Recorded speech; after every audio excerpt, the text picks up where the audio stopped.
Hey guys, what's up? It's me, Thomas. Today we're back here with Extra History. Here comes part 2 of the Frederick II series, Excommunicated Again. I mean, this is why he was called the Unholy Roman Emperor, so, oh boy. Actually really curious to see where these things go from here, or I mean, then again I just see Jack Brackham, so I know why, but you'll see. I won't spoil. Be sure to like, subscribe for more, hope you enjoy. Let's see what happens to Frederick this time. Palermo, Sicily, 1224. The Egyptian diplomat drafts a letter to Sultan al-Kamil detailing his visit to the court of Holy Roman Emperor Frederick II, a man building a force to launch the Sixth Crusade. But this would-be crusader, the most powerful man in Europe, is actually nothing like what the diplomat expected. Frederick is young, red-haired, and also going bald. He's short and nearsighted, often arrogant, but religiously open-minded. He voices frustrations with the Pope, speaks fluent Arabic, keeps a harem, and his personal bodyguards are a unit of local Sicilian propaganda Muslims. from the church. He, in fact, respects Islam, and the Muslim call to prayer, banned in much of the Christian world, goes out across Palermo.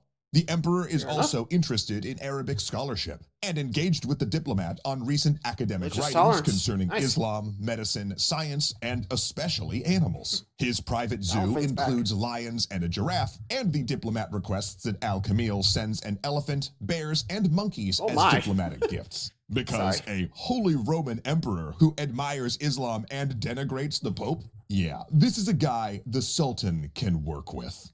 Well, depends if Frederick actually wants to work, but we'll have to wait and see, shall we? Don't forget, you can see the thrilling conclusion of Frederick's journey right after this episode, 2 whole weeks early and ad-free right now over on Nebula.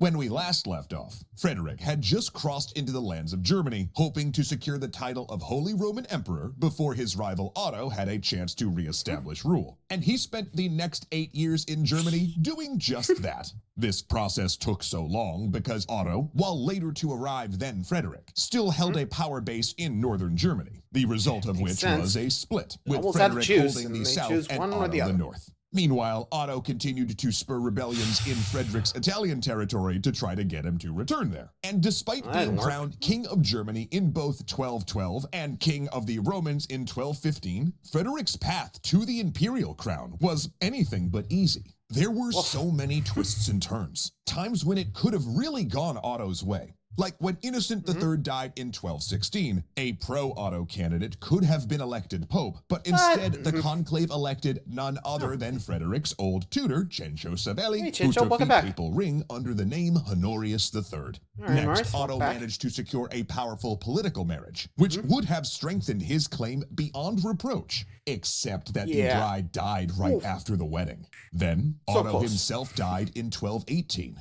But Frederick's time in Germany was far from done. Because France had supported him in his war against Otto, he now had to, in return, invade northern France to help them conclude a war of succession that had been raging over the province of Champagne. So it wasn't until 1220 that he finally traveled to Rome to be crowned Holy Roman Emperor by his old tutor, the new Pope that circular power division. But despite that relationship, things with the papacy were, well, let's just call them testy. See, the papacy had raised and supported Frederick in hopes he'd be friendly to the papal states. And overall, he was. But it was also clear he was uninterested in being a puppet king for the Pope. In fact, he fought... Yeah, again, that's more of that circular power thing going on between them that you could see in Oversimplified's War of the Bucket. Basically, the emperors appoint popes, popes anoint the emperor, you get the deal. So they're not sure who holds the power to control the bishops. You could also say that's part of that reason. You'll see why in a minute. Followed the Norman model of kingship, which emphasized strong central control, what we'd eventually come to call absolute monarchy, and this included control over the appointment of church officials in his territory. And despite his promises to Innocent, it was increasingly clear that he did want to rule both the Holy Roman Empire and the Kingdom of Sicily. And that is why we specifically used the word testy. Because even when he was in Germany and needed the Pope's support, Frederick increasingly seemed to be testing to see what he could get away with. Like installing Sicilian bishops without papal approval, for example. But things really came to a head over the vow Frederick had taken to go on crusade. Because while Frederick made that vow in order to play nice with the papacy in 1215, when the Fifth Crusade actually organized in 1217, his reaction was essentially, look, I've got a lot going on right now, okay? I mean, I gotta lock things down in Germany, settle this civil war thing in southern Italy, and reform the Sicilian state, so, you know, it's just not really a good time, man. He sent some troops to the Holy Land, but never showed up himself. Which was a bit of a problem because the leaders that did go kept holding out hope he'd arrive and actually turned down a favorable offer by the Egyptian Sultan Al-Kamil, thinking Frederick would show up to bail them out. In reality, the whole Fifth Crusade was a bit slapdash. It had come together too fast, and its religious and secular leaders were constantly brawling over who was in charge. But Frederick's absence did play a part, and in the wake of the failure, he was a convenient scapegoat. This became especially pointed with Pope Honorius, who'd crowned Frederick Holy Roman Emperor and helped his son Henry become King of the Romans, his heir to the empire, under the understanding Frederick would go on crusade. So, leaving his son Henry in Germany to nominally rule as his heir, a way to theoretically split the kingdoms without, actually splitting them, Frederick stormed back into Palermo with reform on his mind and only a few years to do it. And while those reforms were wide-ranging, all did focus around reclaiming royal power that had leached away to lords and churchmen since his father's reign. He reinstituted taxes, insisted that all justice come from royally approved judges, and stripped the ability for cities to elect their own mayors. He also forced castles to be turned over to royal control, and stripped the right to bear weapons from any not approved by the crown. But as he tried to get a hold of Italy, Honorius kept badgering him about going on crusade. Frederick, meanwhile, kept negotiating for more time. Though now, Honorius thought he had a suitable incentive.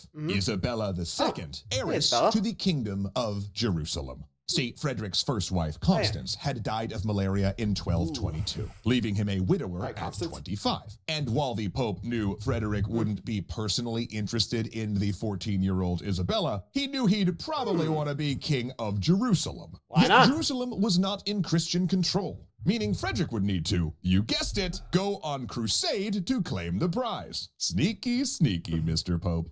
Frederick agreed to the match, but in the meantime was concerned with trying to pacify his lands. This included a crackdown on Jews, forcing them to grow long beards and wear blue robes with yellow stars, and relocating Sicily's Muslims to an area where they could be better surveilled. Though it should be noted that both these efforts may have been a way to butter up the papacy during his crusade delay, since the Vatican was pushing a crackdown on religious minorities. Though, interestingly, he also raised a military unit of Islamic soldiers, which he made his personal royal guards. His reasoning, they were loyal only to him and were immune to the threat of excommunication, which at this point was a real possibility, because with all of Frederick's delays, Honorius, perhaps falling back on his days as a tutor, decided to set a deadline for his old student.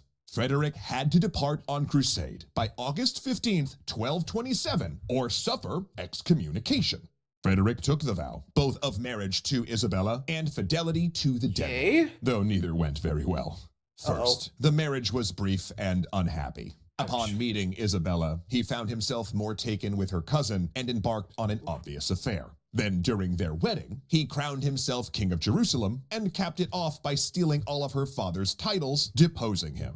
Afterward, he barely saw her, supposedly sending her to his harem away from the public. Then Isabella died 2 years into their marriage from childbirth complications after the birth of their only surviving child, Conrad.